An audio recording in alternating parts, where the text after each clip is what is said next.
Église en Mayenne.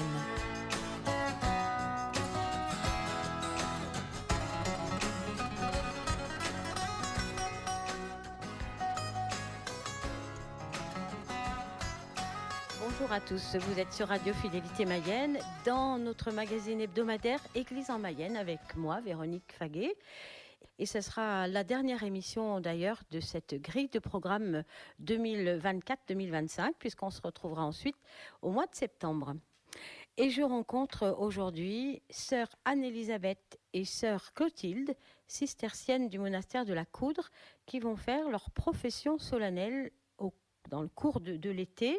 Sœur Anne-Elisabeth, bonjour ma sœur et bonjour. Bienvenue ici sur Radio Fidélité Mayenne.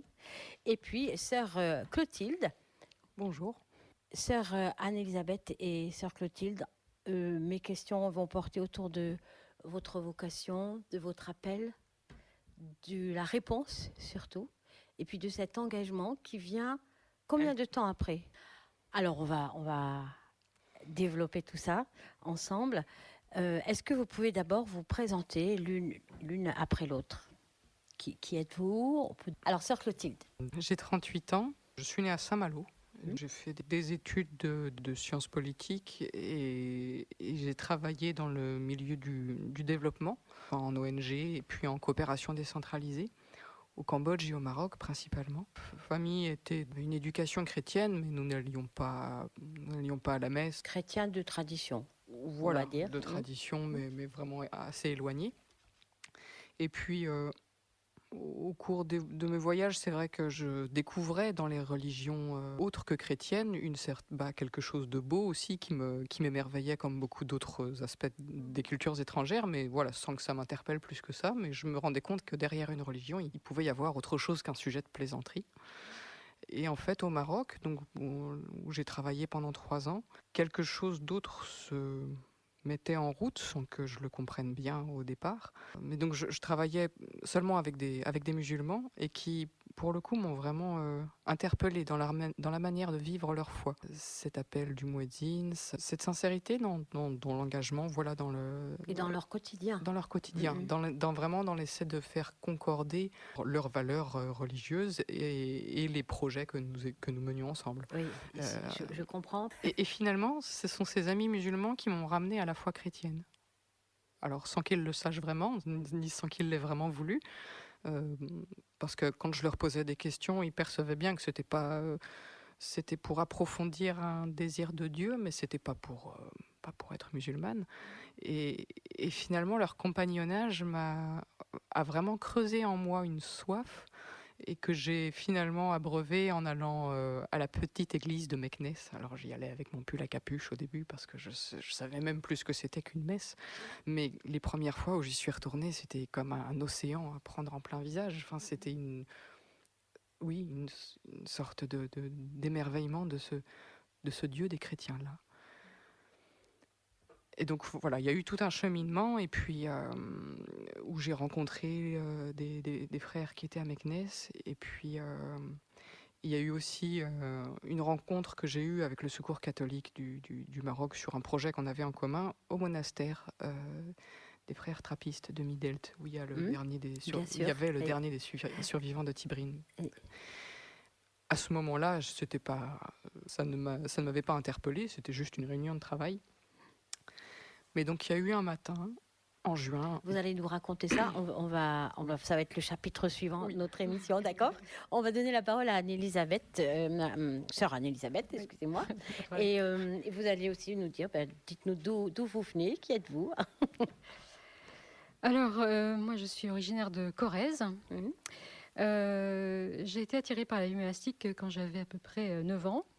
Alors j'ai été attirée de bonne heure, mais j'ai répondu tard, puisque là j'ai 54 ans, et donc ça fait 7 ans que je suis là. Donc la réponse a été tardive, il a fallu du temps pour que ça soit une... Il y avait des sœurs cisterciennes en Corrèze ? Il se trouve que alors le premier contact avec la vie monastique, ça a été l'abbaye de Sainte-Scolastique et d'Incalcat, donc dans le Tarn. Donc c'est là que ça a pris, si je puis dire. Et puis après, il y a eu dans ma ville natale, il y a des sœurs de la Coudre qui sont venues. Et donc, c'est comme ça que j'ai pris l'habitude d'y aller, parce que j'avais le goût d'y aller. Mais alors, de Voilà. 9 ans à 48 ans, il s'est passé plein de choses. Bah, il s'est Vous n'allez pas passé, nous raconter toute voilà, votre vie, mais il y a des étapes. il y a eu des étapes. votre vie En gros, spirituelle, disons. il y a eu l'attirance donc pour la gymnastique, et puis la découverte, la découverte des offices, de la prière des psaumes. Hein. Et puis après, il y a eu une distance. Le besoin de prendre ma vie en main, de mieux me connaître, et puis voilà, de prendre une distance. Et puis après, il y a eu le moment comme un assèchement, c'est-à-dire que j'avais besoin de retrouver une source. Alors, je ne savais pas très bien, c'était le mot qui me venait, besoin de retrouver la source, sans avoir toutes les résonances bibliques qu'il y avait derrière. Mais en tout cas, voilà, c'était ce désir-là. Et c'est ce qui m'a ramené, avec des rencontres, à me reposer la question, à revenir à la Coudre, à faire un stage, et puis à faire le pas. Et le pas, c'était sur une question qui a résonné tout au long de ces 7 ans, quand ça commençait à vaciller un peu. C'était entendre « Crois-tu en moi jusque-là ?» Donc, jusque-là. Jusque-là. Et donc, au départ, ça a été le jusque-là, ça avait le sens de franchir le seuil de l'abbaye. Et puis, quand, il y a quelques mois, le jusque-là, quand je l'ai réentendu, c'était un jusque-là jusqu'au don. Voilà. Au choix de donner ma vie, quoi. Voilà. Et jusqu'à dire, oui, effectivement, ma vie ne m'appartient pas, et je te la remets. Alors après, il faut que ça s'imprègne dans le quotidien. Mais en tout cas, c'est comme ça que ça a résonné. Et à 7 ans, vous avez fait un essai de vie communautaire? Alors, j'en avais fait, déjà fait quand je m'étais posé la question. Donc, j'avais fait déjà un certain nombre de stages quand j'avais une vingtaine d'années, et un peu plus. Et puis, donc, quand je suis revenue, effectivement, j'ai refait un stage d'une dizaine de jours. On m'apercevant effectivement les choses. Moi, j'avais changé, donc la manière de vivre à l'intérieur est forcément pas la même résonance. Et puis après, il y a eu un stage décisif, quoi. Et c'est là qu'il y a eu cette parole, crois-tu en moi jusque-là. Et donc là, je me dis, bah voilà, vous pouviez répondre à la question. Là, je pouvais répondre. C'est-à-dire qu'avant, ça pouvait être si Dieu ne donne pas d'ordre, hein, donc il appelle, il invite, mais il faut être en mesure de pouvoir répondre. Et il a fallu du temps pour que je sois en mesure, de manière un peu adulte, de pouvoir répondre. Voilà. Et qu'est-ce qui maintenant vous dit d'accord, je vous vois prête? Parce qu'il y a un accord de votre part, et puis après, c'est votre mère qui vous suit, ou votre maîtresse des novices? Alors, c'est la maîtresse des novices les premières années. Vous n'êtes pas novice avant le noviciat, c'est 2 ans. Oui. Voilà. Il y a le postulat, le noviciat 2 ans, voilà. Et après on est jeune professe, donc on a une année, enfin tant qu'on n'est pas passé en communauté, on est avec la maîtresse de novice qui nous accompagne. Et puis après, c'est plutôt Mère Abbesse qui nous accompagne, effectivement. Mais quand on se sent prête, en fait, elle ne va pas nous demander à la date anniversaire, on dit est-ce que vous êtes prête à faire le pas? Voilà. C'est pas un examen. C'est il y a la patience de voir à quel moment ce qui a germé va pouvoir s'exprimer, quoi, finalement. Et donc, moi, on m'a pas posé de question, mais il y a eu un moment où je me suis dit, en fait, je suis prête.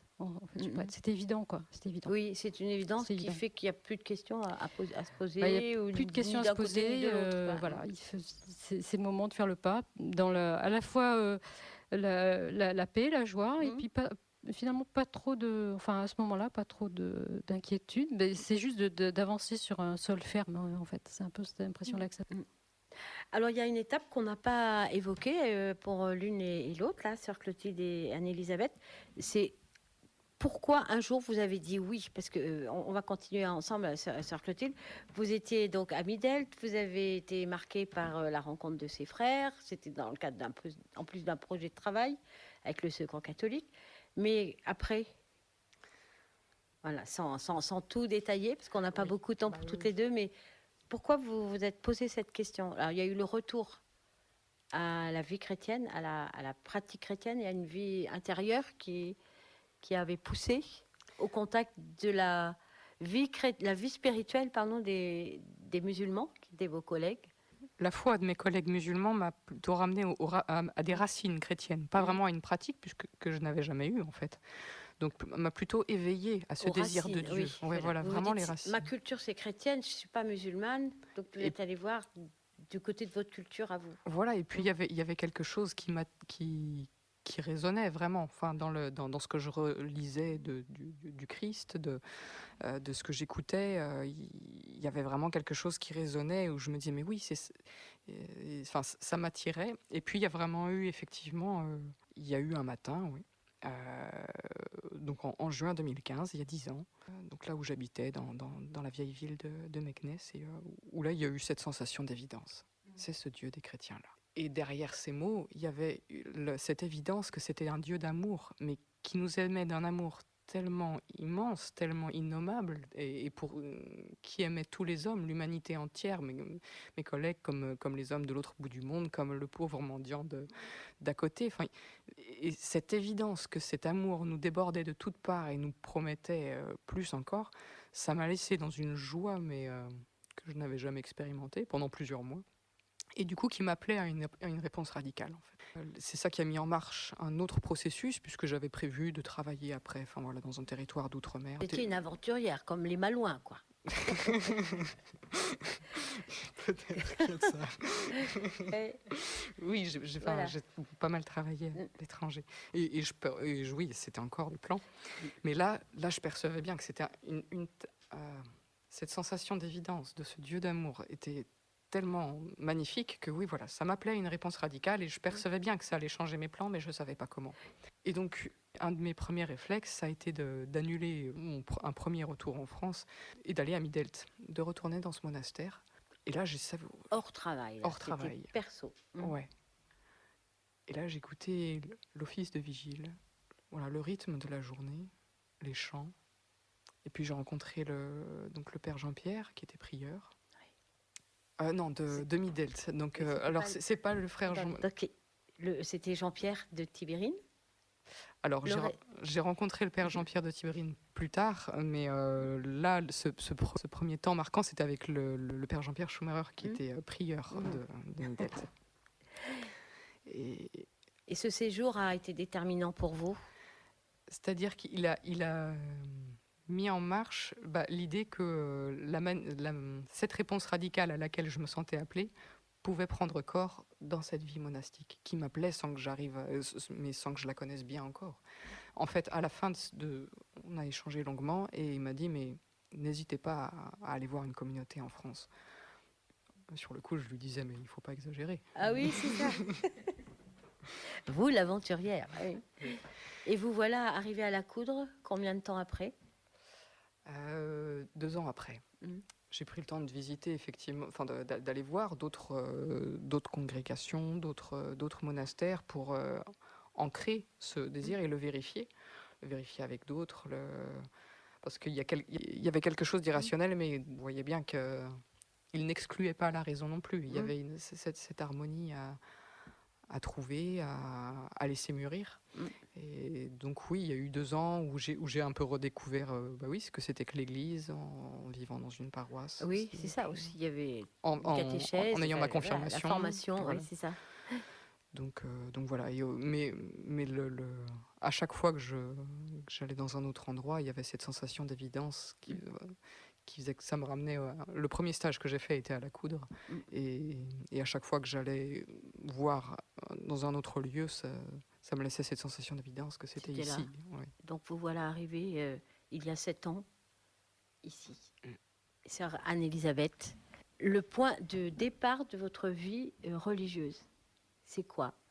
Parce que vous aviez 9 ans à votre appel vers une vie religieuse, et puis c'est qu'à 45, 46 ans que vous y avez vraiment pensé sérieusement. La question s'est reposée. Enfin, j'y pensais sérieusement depuis avant, longtemps, avant, et puis mais le pas n'avait pas été franchi.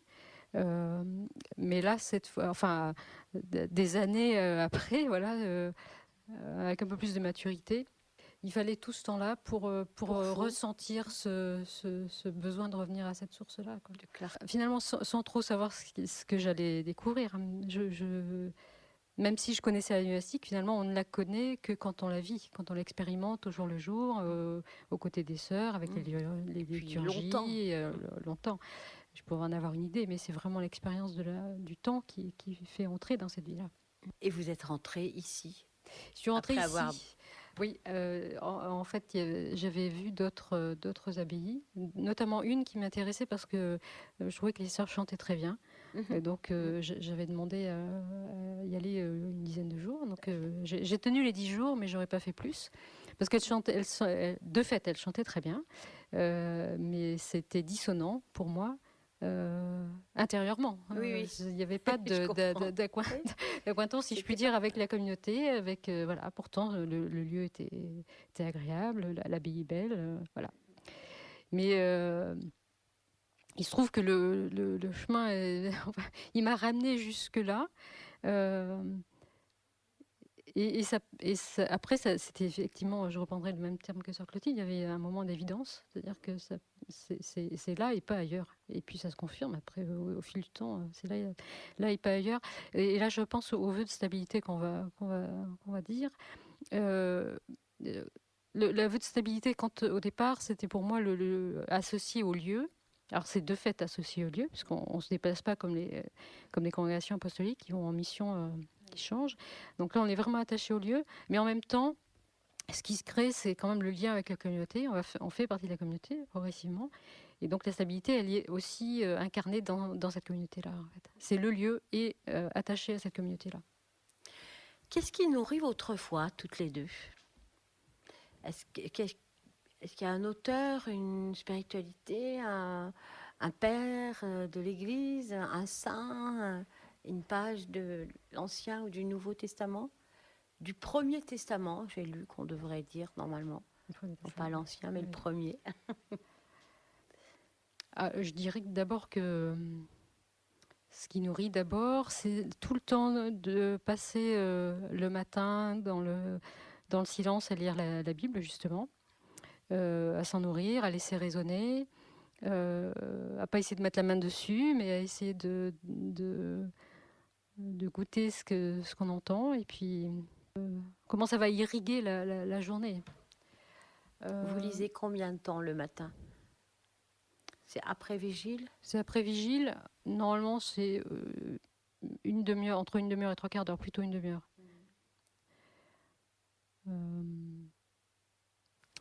Et puis, voilà. Oui, Sœur Clotilde.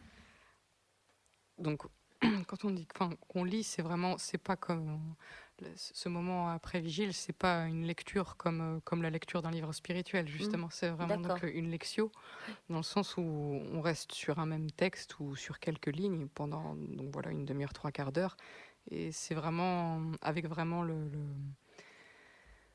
c'est vraiment un moment de rencontre où on se laisse pétrir par la parole. Oui. Et ça peut prendre parfois longtemps. Je me souviens que Don Joseph Deschamps m'avait dit mais je peux rester sur ce petit chapitre de Saint Jean pendant 1 mois, 1 mois et demi, 2 ans. C'est ça la lectio. Oui, c'est vraiment se laisser surprendre, parce qu'un même texte nous surprend toujours. Il prend chair de notre quotidien, des défis qu'on traverse, de nos réalités, et nous-mêmes on donne de notre propre vie en lisant cette parole. Enfin, du moins c'est ce à quoi on aspire en lisant, et ça nourrit énormément, effectivement. Et l'autre c'est bien de témoigner ça à l'extérieur, quoi. C'est vraiment c'est réjouissant d'entendre ça. Et une autre nourriture importante, c'est aussi autour de la parole, mais qui se vit dans la liturgie. Et là, c'est vraiment quelque chose de très nourrissant, parce que à travers les jours, à travers les heures, il y a vraiment l'écriture qui nous est rappelée, présentée, donnée aussi à incorporer dans notre vie quotidienne. Et elle vient vraiment éclairer le quotidien, éclairer les choix à prendre, et les situations à vivre. Et à la fois, elle vient nous rappeler l'essentiel, quoi. Donc ça, c'est vraiment une nourriture non seulement présente, mais en plus qui mûrit, qui se fait de plus en plus nourrissante avec le temps.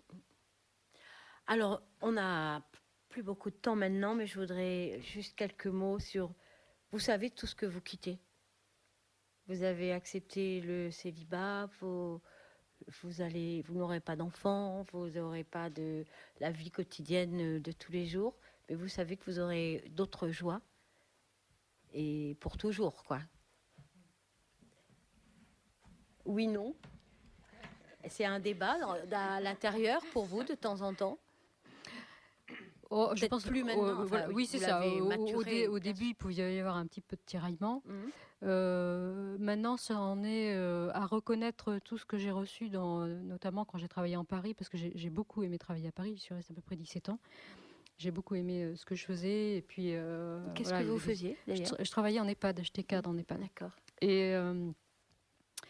Et en même temps, quand j'étais à Paris, heureusement, je me disais que j'ai quand même la chance d'être ici. Et je rendais grâce. Donc maintenant, je rends grâce pour tout ce que j'ai reçu. Mais le signe que voilà, c'est bien là, c'est que quand il y a des amis qui viennent, je peux réentendre ce qui se passe, je peux entendre ce que les amis vivent, etc. Mais ça me donne pas de nostalgie. Enfin, dire que voilà, c'est leur vie et ma vie est là et voilà. Bon, il y a des moments un peu compliqués, mais globalement, je dirais que